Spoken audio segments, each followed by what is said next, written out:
Stage में सभी programme मिला काबिल कबूली फ़ख्र विच असांजी जेम्स एड समेत सब माण्हू लॻे जी सघंदा हुआ ऐं ॿियो किरदारु हुयो इहो मामा जुमन बदर जो ऐं उहो बि हिकिड़े ख़ासि फ़िक्र सां लाॻापियल हिकु तनज़ीम जो मेंबर हूंदे पोइ उहो ॼाम साखीअ जो जनमु ॾींहुं हुजे या सिंधी अदबी संघर्ष जो मुशाइरो हुजे या शेख अयाज़ मेलो हुजे या कंहिं बि तनज़ीम जो प्रोग्राम हुजे उन जे लाइ मामा जुमन बदर जो हुजणु हिकिड़ो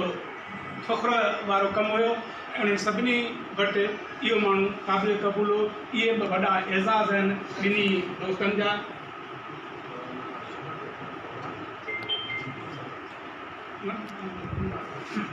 इन करे जेके माना असां अॼु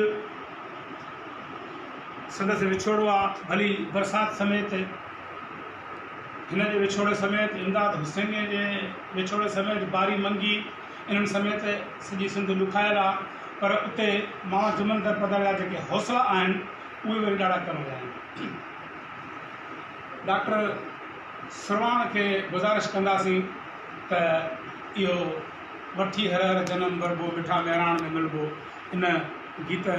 सां अचे त जीअं असां कम खे अॻिते वधाए सघूं ऐं इहा जुमन बदर जी सुञाणप हुई।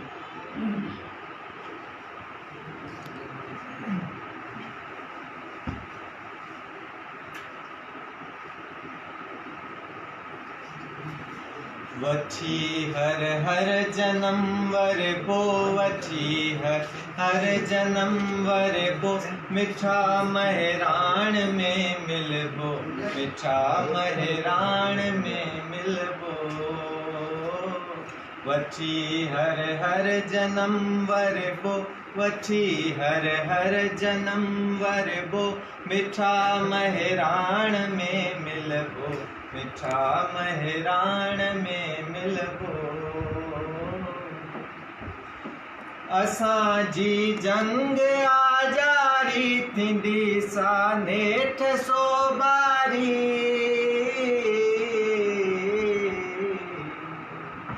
असांजी जंग आजारी थींदी सा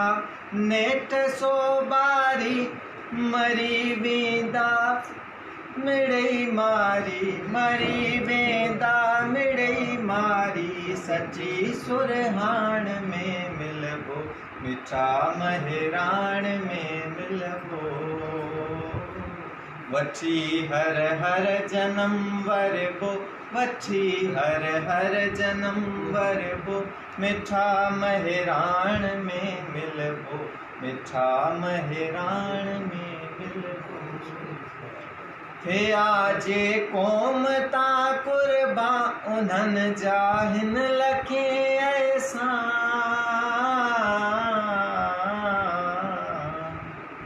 थे आजे क़ौम ता कुर्बा उन्हनि जा हिन लखे ऐसा शहीदन जे रिटे रत सां शहीदन जे रिटे रत सां रती लालाण में मिलबो मिठा महराण में मिलबो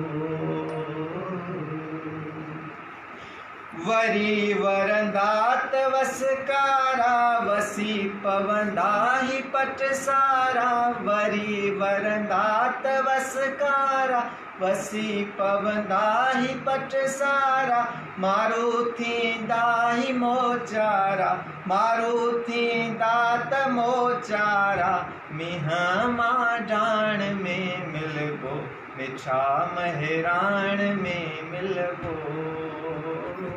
वठी हर जन्म वरबो वठी हर जन्म वरबो मिठा महराण में मिलबो मिठा महराण में